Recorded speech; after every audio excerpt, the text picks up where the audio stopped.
Let me take you somewhere intense. Imagine you're trapped in a room, not physically, but mentally.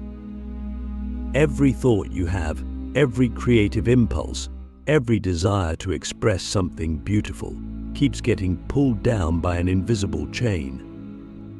You're trying to paint, trying to write, trying to think freely, but it keeps happening. With that pull, that urge, that craving, that voice whispering, why are you doing this? For money? For praise? For legacy? And just when you're about to break through, it yanks you back. That chain is what Arthur Schopenhauer called the will, a blind, irrational force that drives all of existence, including you. But what if I told you, if you could escape the will, your creativity could explode tenfold? Click subscribe to this channel to get more profound insights. In this video, we're going to dive into something most people never dare to touch. We're not just going to talk about creativity.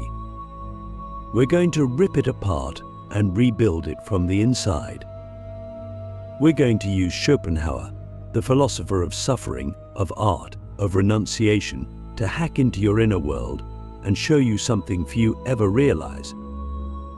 We're going to explore what it means to create without being chained, to see life not as a series of goals to conquer, but as a canvas to observe, detached, serene, and free. But be warned, this is not a motivational video, but this is a confrontation with your core. And once you see what lies beneath, you can't unsee it. Schopenhauer believed that at the core of everything is the will, an endless, directionless striving. It's what makes animals hunt, what makes humans lust, what makes you reach for your phone without knowing why. It's not rational. It doesn't care about your plans. It just wants, and it never stops. Even when you get what you want, the will doesn't rest. It simply shifts to the next craving. Ever notice how you finish one project, and before you can even celebrate, you're anxious about the next? That's not your to-do list. That's the will devouring your peace. Now ask yourself, how can true creativity emerge from a mind enslaved by this force?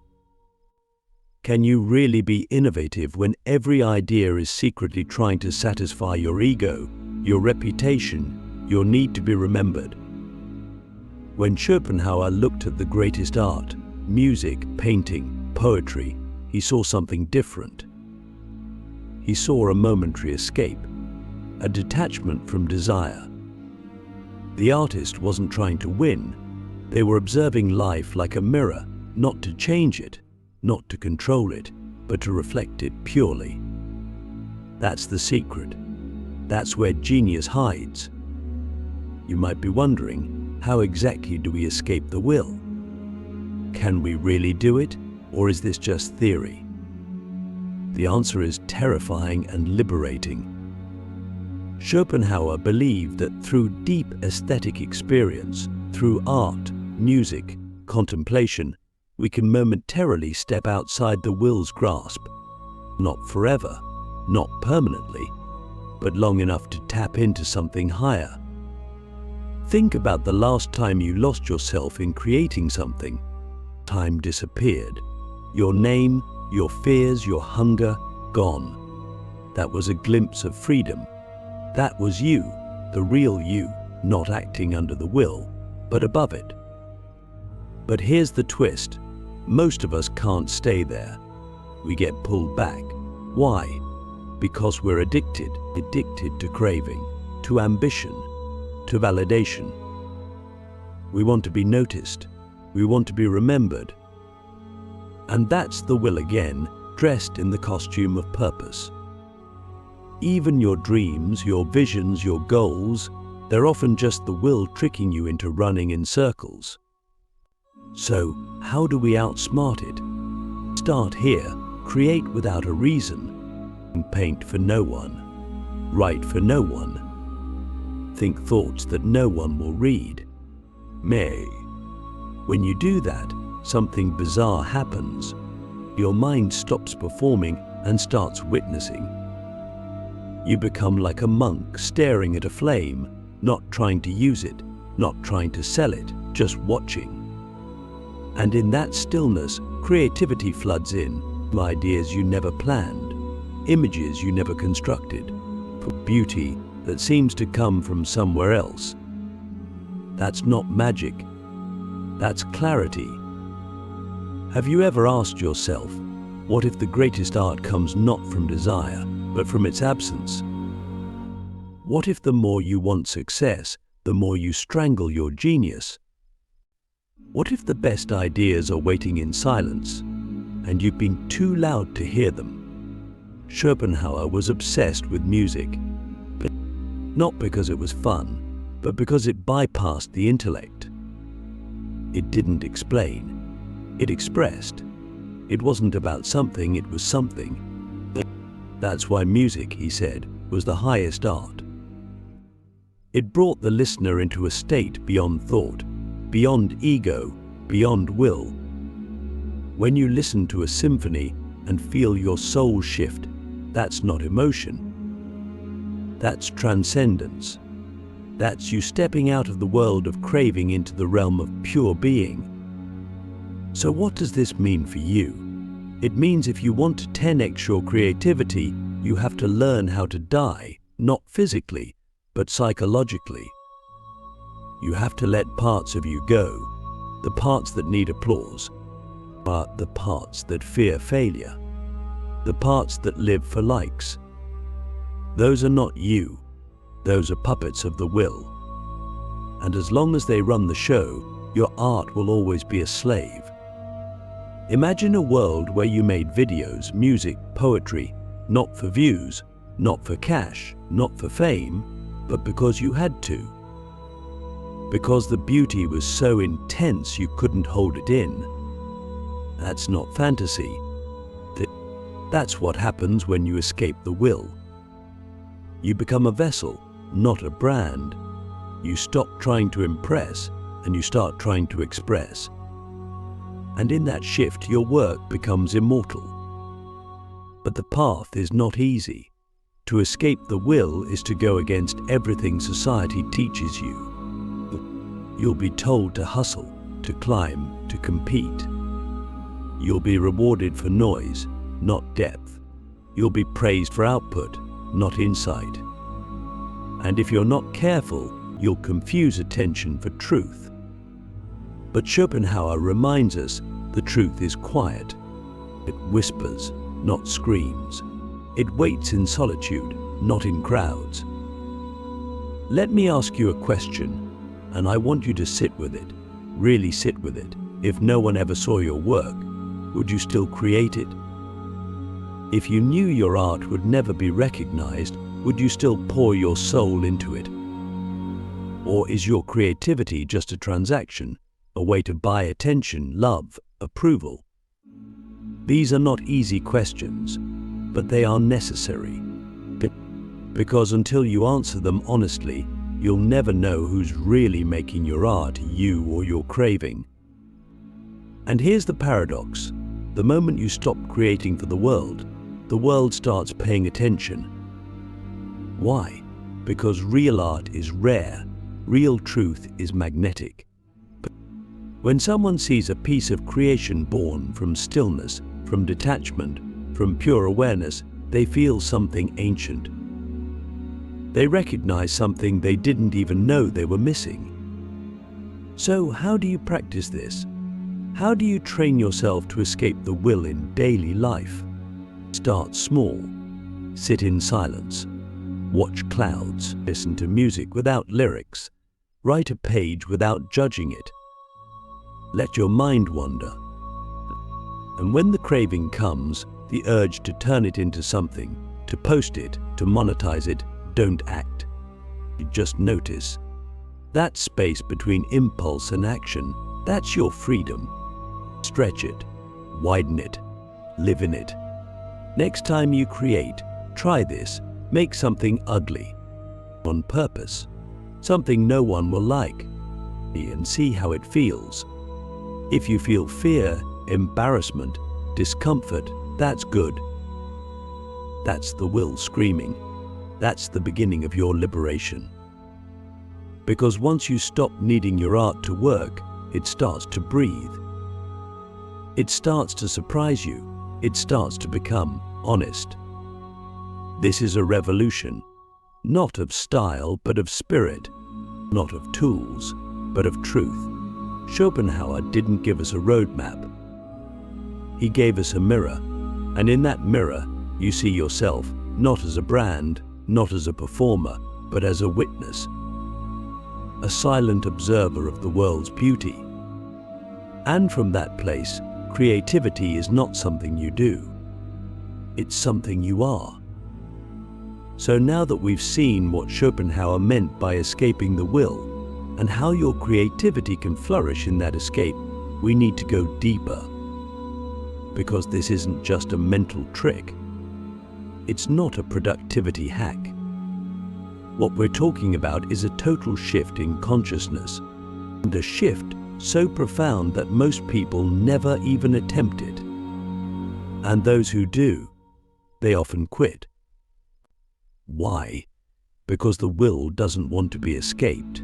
It fights back. It disguises itself as your ambition, your drive, your sense of purpose. It whispers, if you stop striving, you'll become nothing. But here's the truth. In that nothingness lies your truest creative self. Let's get personal. Think of a time when you were truly still. Maybe it was on a walk. Maybe during a sleepless night. Maybe in the middle of heartbreak. For a moment, all the noise stopped. The roles you play, artist, friend, achiever, faded. There was no audience, no goal, just witnessing. That space is terrifying to the ego, but it's holy ground for the soul. In that space, you can finally hear something deeper than thought. That's where real art is born, not from effort, but from surrender. Schopenhauer wasn't saying you have to become a monk. He wasn't anti-creation. He was anti-illusion. He was warning us, if you let the will run your creativity, you'll always be hungry, always chasing, always unsatisfied. But if you create from stillness, you don't even need the world to understand you, because the act of creation itself becomes enough. That's the paradox. The less you need your art to succeed, the more powerful it becomes, because it's no longer bound by fear. Have you noticed how some of the most iconic artists were also the most detached? Van Gogh didn't sell a single painting in his lifetime. Kafka asked for his works to be destroyed. Emily Dickinson published only a handful of poems. None of them chased fame. They weren't trying to go viral. They were trying to survive the weight of being alive. Their work was a form of meditation, a way to process the unbearable intensity of existence. And in that raw honesty, they tapped into something timeless, something the will doesn't understand. Now, think about your own creative process. How much of it is infected by comparison? You scroll, you watch, you analyze, you feel behind, you feel like you're not enough. But who told you that? Where did that voice come from? That's the will, disguised as culture, as metrics, as hustle. It keeps you trapped in the loop of not yet, not big enough, not skilled enough, not successful enough. But here's the thing, there is no enough. The will can't be satisfied. That's why escaping it is the only true freedom. So how do we train for this kind of escape? First, we need to rewire how we relate to discomfort. Most people avoid silence because it feels empty. But what if silence is not the absence of life, but its foundation? What if boredom is not the enemy, but the doorway? Every time you resist the urge to distract yourself with your phone, with work, with validation, you strengthen your inner witness. That part of you that doesn't need anything to be okay. That part of you that is okay, no matter what. Try this. Next time you sit down to create, ask nothing of it. Don't try to finish. Don't try to impress. Just observe. Let the process unfold without force. If nothing comes, sit with the nothing. If something ugly comes, let it be ugly. That's your mind detoxing. That's the will loosening its grip. And eventually, maybe not today, maybe not this week, something beautiful will come through. Not because you forced it, but because you got out of the way. There's a kind of art that feels like control, polished, perfect, planned. And then there's a kind of art that feels like surrender, raw, unpredictable, alive. The first one might win awards. The second one might change lives. But ask yourself, which one are you making? Schopenhauer believed that aesthetics, true aesthetics, had the power to temporarily free us from the will. But not all art does this. Some art is just more will in disguise, more ego, more craving. The question is not, is this good? The question is this free? Did this come from stillness or from fear? Did it emerge or was it manufactured? I want to challenge you right now. Think of the project you're working on. The video, the book, the performance. Ask yourself, if no one ever saw this, would you still make it? If the answer is no, then maybe you're not creating, maybe you're bargaining, trading your time and soul for a future payoff. But if the answer is yes, if you'd still do it alone, in secret, for no one, then you've already escaped. You're already free. This way of being doesn't mean you give up on success. It means success becomes a byproduct, not a goal. You stop chasing impact and start trusting process. But you stop trying to scale and start trying to see. And you begin to notice that the universe, in its quiet, mysterious way, supports honesty more than strategy. When you create from truth, people feel it, even if they don't understand it. Have you ever had someone tell you, "I don't know why, but your work moved me"? That's not technique, that's not branding. That's transcendence.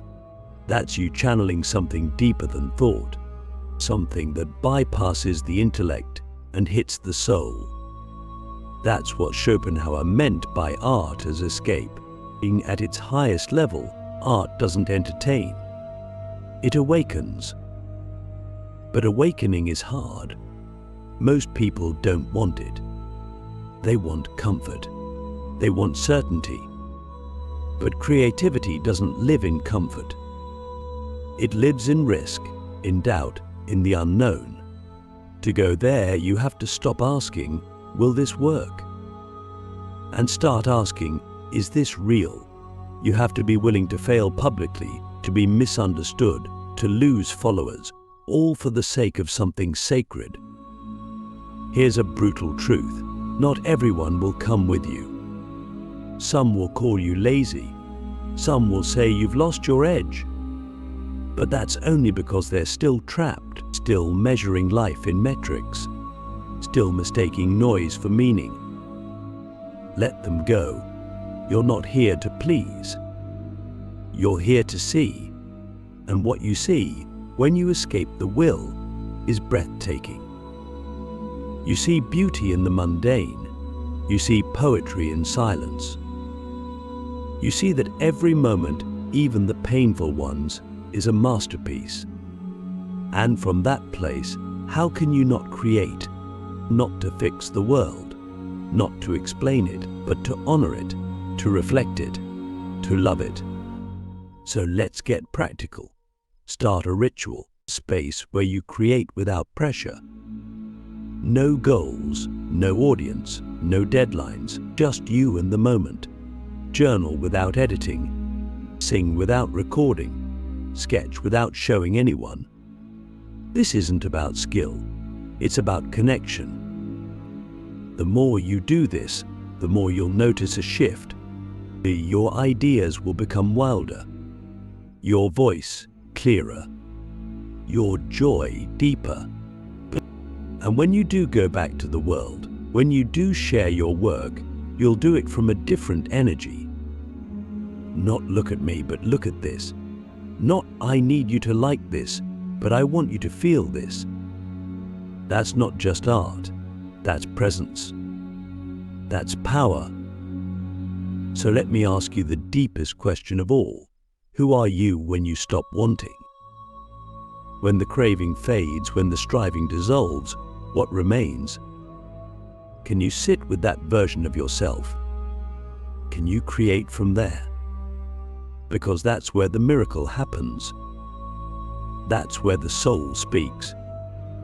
Now that we've cracked open the surface of Schopenhauer's vision and felt the tremors of what it means to create from stillness, we need to walk into the deepest cave, the place where few go. The place where your identity starts to dissolve. Because this is where the real transformation happens. This is where you stop being just a creator and start becoming a vessel. And once you cross this threshold, there's no going back. Let's start with this. What are you without your desires? Strip away your goals, your dreams, your name. Who's left? Most people panic when they approach this question. Because we're trained to believe that we are our desires, our ambitions, our plans, our future. But Schopenhauer saw through that illusion. He said, no, the self that is driven by will is not the true self. It's a mask, a performance, a storm. And until you can step outside of it, you'll never know what you're really capable of. You see, most creativity today is performance. It's built to be seen, to be liked, to be shared. But that's not creation, that's consumption in disguise. Real creativity is dangerous. It threatens your sense of control. It pulls you into places you didn't plan. It demands you become quiet enough to hear something not coming from you, but through you. And that requires something terrifying: surrender. Surrender is not giving up, it's giving in. It's letting go of the need to dominate the process. It's allowing your art to lead you instead of the other way around. And this is where Schopenhauer gives us a gift few understand. He wasn't just talking about escaping the will during creation, he was talking about escaping it through life. Every moment, every breath, every choice. He believed that the highest wisdom was not in achievement, but in renunciation, in the graceful stepping back from the endless hunger that drives the world. What if the greatest act of creativity is stillness? What if the person who can sit in silence without craving is more powerful than the one who builds empires? Because that person has done something extraordinary. They've stopped the wheel. They've stopped running. And in that stillness, they've become truly free. Now, I know what you're thinking, but I have goals. I have a career. I want to make an impact. And of course you do. We all do. But here's the shift. Don't become your goals. Don't attach to your impact. Let them be like waves, rising, falling, while you remain the ocean. Let your work be an offering, not a transaction. Let your success be a surprise, not an obsession. Have you noticed that the more you chase something, the more it runs? That's the will at work. It feeds on pursuit. But when you stop chasing, When you create from curiosity instead of craving, something astonishing happens. You begin to discover new dimensions of yourself. Your ideas become riskier. Your voice becomes truer. You stop imitating and start revealing. Because here's the truth, the world doesn't need more content. It needs more honesty. It doesn't need louder voices. It needs wiser ones. And wisdom doesn't scream, it whispers. It hums in the background of your being, waiting for you to be still enough to hear it. But this is why Schopenhauer revered the mystics, the sages, the artists who lived on the edge of society. Not because they were eccentric, but because they had stepped outside the game. But they weren't playing for points. They were playing for presence. And that's what made their work immortal. So how do we live this way in a world obsessed with doing, with proving, with showing? We start where we are. We start small. We notice the will in real time. We observe ourselves reaching, craving, comparing, and we pause.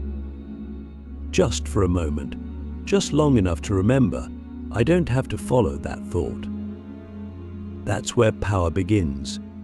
In that single moment of awareness. The more you practice this, the more your whole life becomes art. Not performance, not productivity, but art. The way you walk becomes art. The way you speak. The way you listen. The way you breathe. Because you're no longer driven by the question, what can I get? But by the question, what is this moment trying to show me? Let me ask you something that might shake you. What if nothing you ever created was remembered? What if your name vanished the moment you died? Would you still do it? Would you still paint, write, build, dream? Or would you stop? Because that's the test. That's the fire. Only what survives that question is real. You can't fake this. The audience knows. They can feel when something was made from fear, from ego, from desperation. And they can feel when something was made from stillness, and from presence, from truth.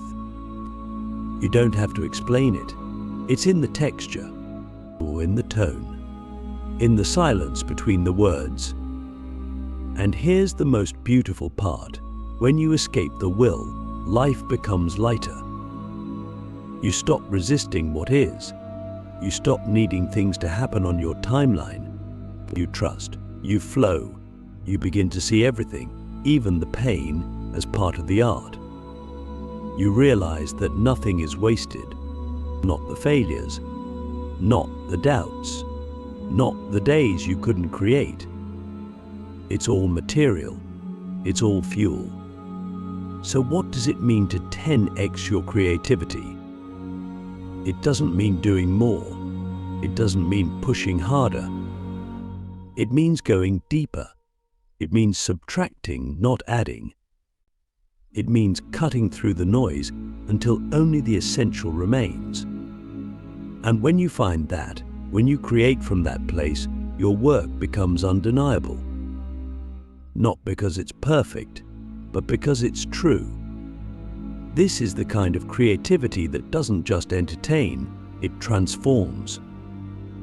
It doesn't just get likes, it shifts lives. It doesn't just go viral, it goes eternal.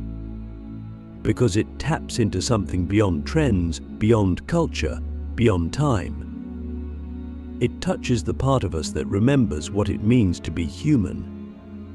And that's why I made this video. Not to give you tips.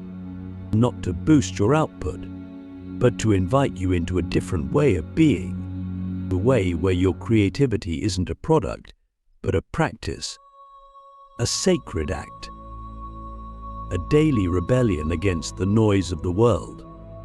Schopenhauer didn't want us to escape life. He wanted us to escape illusion. He wanted us to stop mistaking the craving for the truth. And in doing so, to create something so honest, so free, so alive that it wakes people up. You don't need to change the world. You just need to see it clearly. You don't need to impress anyone. You just need to express what's real. And when you do that, when you create from that place, the world will feel it. And maybe, just maybe, they'll start to wake up too. So ask yourself, one last time, what would you create if you no longer needed anything from it? That's where your masterpiece is waiting. And that's how you 10x your creativity, not by adding more, but by escaping the will. Thank you for coming this far. If you felt something, a shift, a silence, a spark, then take it with you. Let it grow. Let it guide you. And maybe let it change you. Because this journey doesn't end with a video. It begins with a choice. The choice to create, not from craving, but from clarity. And now, it's your turn.